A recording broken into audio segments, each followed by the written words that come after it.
Assalamualaikum warahmatullahi wabarakatuh. Pada hari ini kami akan membentangkan salah satu tajuk daripada CPU 211, iaitu elemen saintifik dalam adab makan menurut Sunnah. Kami terdiri daripada 4 orang ahli, iaitu diri saya sendiri, Muhammad Ali Fikmi bin Jasni, bersama 3 rakan saya, iaitu Zulfadli bin Mohtar, Firhan Azri bin Ahmad Khairul Anwar dan Muhammad Amirul Haziq bin Abdul Latif. Pada hari ini kami berempat akan membentangkan isi kandungan. Yang pertama iaitu definisi adab, yang kedua definisi as-sunnah, yang ketiga makan makanan yang berkhasiat, keempat makan menggunakan tangan, khususnya membasuh tangan sebelum makan, makan dan minum secara duduk, dan yang terakhir iaitu kesimpulan. Okey, definisi as-sunnah dalam bentuk bahasanya perjalanan atau sirah, kebiasaan atau amalan Nabi Muhammad yang selalu dilakukan oleh baginda. Dalam bentuk istilah pula, sesuatu yang disandarkan kepada Rasulullah SAW sama ada dari perkataan, perbuatan, pengakuan, sifatnya dan sejarah hidupnya, sama ada sebelum kenabian maupun selepas kenabian. Seterusnya, kita bergerak kepada definisi adab. Dewan Bahasa dan Pustaka mentafsirkan adab sebagai budi pekerti yang halus. Adab juga daripada kalimah yang dimelayukan daripada kalimah Arab yang merujuk kepada kesenian, kehalusan dan kesantunan. Dari segi istilah pula bermaksud penilaian kepribadian seseorang melalui kepatuhannya melaksanakan sesuatu perkara yang dicontohkan oleh para nabi, iaitu utusan Allah Subhanahu Wa Taala. Adab makan dan minum pula bermaksud etika atau sikap kita terhadap perkara yang berkaitan makan dan minum, baik ketika hendak makan dan minum, ketika sedang makan dan minum, maupun selepas makan dan minum. Pengambilan makanan yang seimbang amat penting kepada tubuh badan seseorang. Makanan yang seimbang merangkumi setiap zat dalam piramid makanan. Makanan yang terbaik adalah makanan yang diamalkan oleh Rasulullah SAW. Terdapat berbagai jenis makanan sunnah yang diamalkan oleh Rasulullah. Kita digalakkan makan makanan sunnah kerana ia telah dibuktikan mempunyai banyak khasiat untuk kesihatan tubuh badan manusia. Contoh makanan sunnah adalah seperti madu, kurma dan kismis. Makanan sunnah yang disebut sebelum ini sememangnya terbukti dari sudut saintifik. Pertama sekali ialah madu lebah asli. Madu lebah asli mengandungi enzim-enzim hidup yang diperlukan oleh tubuh badan manusia supaya berada dalam keadaan baik. Antara kebaikan madu ialah pertumbuhan sel baru, mencantikkan kulit dan menambah tenaga. Kedua ialah kurma yang kaya dengan kalium dapat mengurangkan risiko angin ahmad. Selain itu, kurma juga mengandungi karbohidrat yang membukakan tenaga dan serat untuk mencegah daripada berlakunya sembelit. Ketiga ialah kismis. Kismis kaya dengan serat, vitamin dan mineral penting seperti zat besi, kalium dan kalsium. Antara kebaikan kismis adalah menguatkan daya ingatan, mengurangkan tekanan darah tinggi dan risiko strok, dan baik untuk kesihatan tulang. Rasulullah SAW menggunakan 3 jarinya ketika makan buah-buahan, manakala menggunakan semua jarinya apabila makan makanan yang berkuah. Baginda SAW menggunakan tangan kanan sewaktu makan, sebagaimana sabdanya, "Jika salah seorang di antaramu makan, hendaklah makan dengan tangan kanannya. Jika minum, maka hendaklah dengan tangan kanannya. Kerana syaitan makan dengan tangan kirinya dan minum dengan tangan kirinya pula." Riwayat Muslim. Berdasarkan hadis itu, Imam Nawawi berpandangan makan dengan minum dengan tangan kiri hanyalah makruh dan tidak sampai ke tahap haram. Namun begitu, hendaklah menjauhi perbuatan yang menyerupai perlakuan syaitan dengan sebaik mungkin. Seusai makan, baginda SAW menjilat jarinya 3 kali sebagaimana sabdanya yang diriwayatkan oleh Ka'ab bin Malik radhiyallahu, yang bermaksud bahawasanya baginda SAW menjilat jarinya sebanyak 3 kali riwayat At-Tirmizi. Hasil kajian sains membuktikan bahawa tangan kanan mengeluarkan 3 jenis enzim yang dapat membantu proses penghadaman. Antara enzimnya adalah RNA yang terdapat pada 3 jari, iaitu jari ibu jari, telunjuk dan jari tengah kanan ketika menyuap makanan ke dalam mulut. Enzim ini akan berfungsi melawan patogen yang ada pada makanan sekaligus menjadikan tubuh lebih kuat. Selain itu, enzim RNA juga berfungsi meningkatkan kekebalan tubuh kita terhadap serangan patogen. Bagi tangan kiri pula, enzim yang dikeluarkan lebih banyak, maka ia sesuai untuk beristinja. Penemuan saintis ini juga sebenarnya membuktikan kebaikan makan menggunakan tangan kanan dan bukannya dengan tangan kiri atau sudu. Malangnya, ramai di kalangan kita lebih berbangga makan dengan sudu dan garfu, dan ada kalanya menyuap dengan tangan kiri kerana terikut-ikut dengan budaya asing.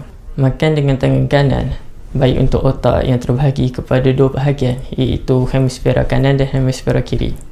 Otak hemisfera kanan mengawal bahagian kiri badan dan sebaliknya.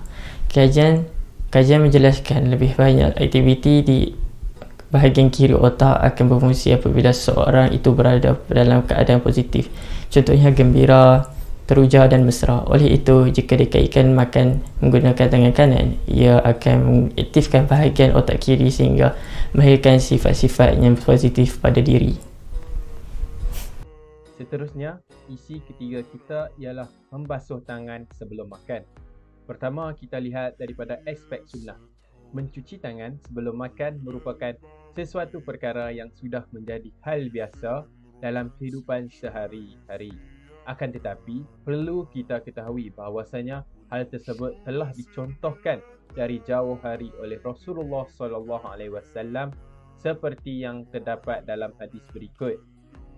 Dari Aisyah radhiyallahu anhu, beliau berkata, Rasulullah SAW, jika beliau ingin tidur dalam keadaan junub, beliau berwuduk dahulu, dan ketika beliau ingin makan atau minum, beliau mencuci kedua tangannya, baru setelah itu beliau makan dan minum. Hadis riwayat Abu Dawud.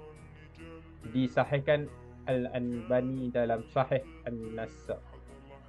Selain mencuci tangan sebelum makan, kita juga dianjurkan untuk mencuci tangan setelah makan, seperti yang dicontohkan oleh Rasulullah SAW dalam sebuah hadis seperti berikut. Nabi SAW bersabda, bermaksudnya keberkatan makanan itu ialah membasuh, iaitu membasuh tangan sebelumnya ataupun dan selepas makan dan membasuh selepasnya. Pembetulan, keberkatan makanan itu ialah membasuh tangan sebelum makan dan membasuh tangan juga selepas makan. Hadis riwayat Abu Dawud dan Tirmizi. Kedua, dari aspek saintifik pula. Kebersihan tangan bukan lagi menjadi pilihan, tetapi kewajipan yang harus dipenuhi. Ini kerana terdapat beberapa sebabnya. Ada 3 sebab. Yang pertama, mencegah penyakit. Kebiasaan mencuci tangan dapat mencegah anda dari penyakit kerana higienitas tangan membuat kita terhindar dari kuman, bakteria dan virus jahat. Ketiga-tiga mikroorganisma tersebut seringkali tersebar di mana sahaja seperti di laptop, meja, buku, katil dan telefon. Kedua, ia dapat menghentikan penyebaran kuman. Kuman dari tangan kotor dapat tersebar kepada orang lain melalui sentuhan dan pegangan. Sifat kuman yang mikroskopis membuat kita tidak dapat lihat bagaimana mikroorganisma tersebut melekat pada benda dan tangan orang lain. Dengan membasuh tangan, ia dapat mengelakkan kita dijangkiti penyakit seperti infeksi kulit dan mata. Ketiga, ia dapat menyingkirkan virus dan bakteria. Mencuci tangan sebelum memegang makanan dan minuman akan membantu kita terhindar dari infeksi saluran cerna yang disebabkan oleh bakteria, salmonella dan virus penyebab influenza. Makan dan minum secara duduk. Dari aspek sunnah, dari Anas radhiyallahu anhu dari Nabi sallallahu alaihi wasallam bahawa ia melarang seseorang untuk minum sambil berdiri. Kata Dahbur kata, kemudian kami bertanya kepada Anas tentang makan. Ia menjawab bahawa hal itu lebih buruk. Ada adalah baginda Nabi SAW. Apabila duduk untuk makan, baginda akan duduk di atas kirinya dan menegakkan kanannya ataupun betis. Kemudian baginda bersabda, sesungguhnya saya adalah hamba. Saya duduk seperti seorang hamba duduk, dan saya akan lakukan seperti seorang hamba lakukan. Ibn Dohab meriwayatkan di dalam Syama'il dari hadis Anas. Kemudian diriwayatkan ketika Rasulullah SAW di rumah Aisyah radhiyallahu anhu sedang makan daging yang dikeringkan di atas talam sambil duduk bertamkatkan lutut. Tiba-tiba masuk seorang perempuan yang kecil mulut melihat Rasulullah SAW duduk sedemikian itu, lalu kata, "Yalah, orang itu duduk seperti budak." Maka dijawab oleh Rasulullah SAW, "Saya seorang hamba, maka duduk seperti budak dan makan seperti makan budak." Lalu Rasulullah SAW silakan wanita itu untuk makan. Okey, dari aspek saintifiknya pula, makanan dan minuman yang dimakan pada masa berdiri boleh memberi kesan pada refleksi saraf yang dilakukan oleh reaksi saraf tanah ataupun saraf otak ke-10 yang banyak tersebar pada lapisan endotel yang mengelilingi usus. Refleksi ini apabila terjadi secara keras dan tiba-tiba boleh menyebabkan tidak berfungsinya saraf vagal inhibition parah untuk menghantarkan detik mematikan bagi jantung sehingga menyebabkan pingsan atau mati mendadak. Begitu pula makan dan minum berdiri secara terus-menerus sangat membahayakan dinding usus dan memungkinkan terjadi luka pada perut. Para doktor melihat bahawa luka pada perut sampai 5% terjadi pada tempat-tempat yang biasa berlaku pelanggaran makanan atau minuman yang masuk.